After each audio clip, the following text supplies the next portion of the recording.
भारत सरकार ने जिस तरह से ऑपरेशन सिंदूर को अंजाम दे दिया, उसके बाद पूरी दुनिया ने भारत की ताकत देखी। वहीं अब भारत सरकार ने जिस तरह से देश के भीतर घुसपैठियों के खिलाफ ऑपरेशन चलाया है, उससे देश के भीतर बैठे घुसपैठियों के बीच में भी हड़कंप मच गया है। वो समझ गए हैं कि अब भारत में अवैध तरीके से नहीं रह सकते। असम से लेकर बंगाल और दिल्ली तक भारत सरकार अवैध बांग्लादेशी लोगों को शिनाख्त करके वापस भेज रहा है। यूपी से लेकर राजस्थान तक भी बैठे सभी घुसपैठ करने वाले लोगों को भी उनके देश वापस भेजा जा रहा है। दर्शकों, भारत के भीतर ये लोग उस दीमक की तरह हैं जो देश के भीतर रहकर भारत को खोखला कर रहे हैं। इसलिए भारत सरकार सख्ती से उन्हें वापस भेज रही है। समझने की जरूरत यह है कि भारत सरकार अब सचेत है कि इस बांग्लादेशी लोगों को वापस भेजा जाए, जिसके कारण भारत में बैठे हुए कुछ लोग मानवाधिकार का झंडा लेकर खड़े हो गए हैं। घुसपैठियों पर कार्रवाई होने पर प्रशांत भूषण जैसे बड़े वकील सुप्रीम कोर्ट पहुंच जाते हैं और उन्हें बचाने, लेकिन अब सुप्रीम कोर्ट ने भी झटका दे दिया है और अब बीजेपी की सरकार घुसपैठियों को बख्शने के मूड में नहीं है। क्या है पूरी खबर, बताते हैं आपको इस रिपोर्ट में। दर्शकों, ऑपरेशन सिंदूर के बाद एक और काम जो सबसे तेजी से आगे आया है वो है अवैध बांग्लादेशी घुसपैठियों की वापसी।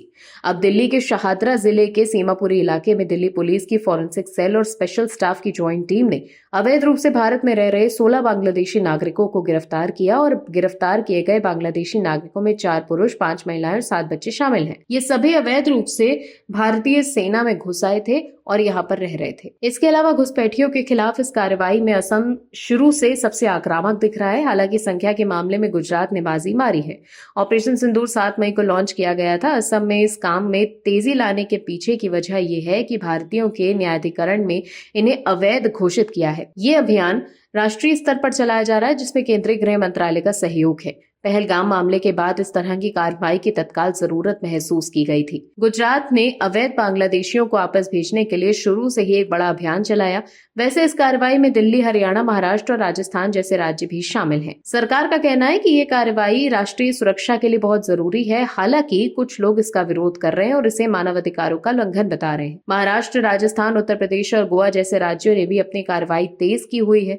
अवैध बांग्लादेशियों को भारतीय वायुसेना के विमानों से सीमा क्षेत्रों तक ले जाया जा रहा है और वहां पर पहुंचने के बाद उन्हें सीमा सुरक्षा बल को सौंप दिया जाता है। वो उन्हें कुछ समय के लिए सीमा में रखते हैं, वहां पर उनके खाने पीने का इंतजाम करते हैं। फिर अगर जरूरत हुई तो उन्हें कुछ बांग्लादेशी मुद्रा देकर के उन्हें सीमा पार ढकेल दिया जाता है। अवैध बांग्लादेशियों के खिलाफ जिस तरह से देशव्यापी अभियान चलाया हुआ है, सूत्रों के अनुसार करीब 2000 अवैध बांग्लादेशी खुद अपने मुल्क वापस जाने के लिए सीमाओं के आसपास पहुंच रहे हैं। अधिकारियों के अनुसार इनमें से ज्यादातर वो हैं जिनके डिटेंशन का डर है या फिर मीडिया कवरेज से वो बचना चाहते हैं। मसलन एक वरिष्ठ सुरक्षा अधिकारी ने कहा कि इनमें से ज्यादातर गरीब मजदूर हैं जिनके पास कानूनी बचाव करने के लिए पैसे नहीं हैं। पकड़े जाने के बाद वो बांग्लादेश में अपने परिवारों को बुलाते हैं जो उन्हें लेने आते हैं। वो डिटेंशन सेंटर या जेलों में रहने से इसे बेहतर विकल्प मानते हैं। एक हालिया रिपोर्ट के अनुसार पिछले 6 महीनों की बात की जाए तो भारतीय जनता पार्टी शासित राज्य जैसे कि दिल्ली, हरियाणा, राजस्थान, गुजरात, महाराष्ट्र, उत्तर प्रदेश और गोवा में कई कथित अवैध बांग्लादेशी अप्रवासियों को हिरासत में लिया गया था। दिल्ली पुलिस ने जनवरी में सबसे ज्यादा 120 अवैध बांग्लादेशियों को पकड़ा था। इसके बाद महाराष्ट्र पुलिस ने 110, हरियाणा ने 80, राजस्थान ने 70, उत्तर प्रदेश ने 65, गुजरात ने 65 और गोवा ने 10 लोगों को सौंपा था। इस तरह दक्षिण बंगाल सीमा, उत्तर बंगाल सीमा और असम बांग्लादेश सीमा पर भी कई जगहों से लोगों को वापस भेजा गया था। बीएसएफ ने पश्चिम बंगाल बांग्लादेश सीमा पर एक सेक्टर से 1200 से ज्यादा बांग्लादेशियों को वापस भेजा था। तो देखा आपने कैसे मोदी सरकार और राज्य की बीजेपी सरकार की कार्रवाई के बाद घुसपैठियों में खौफ का माहौल है। लेकिन सवाल ये उठता है कि जिस राज्य में विपक्षी पार्टियों की सरकार है, वहां क्यों नहीं घुसपैठियों पर इस तरह की कार्रवाई हो रही है। Bureau report, OMH news. आप दर्शकों से विनम्र निवेदन है कि चैनल को सब्सक्राइब जरूर करें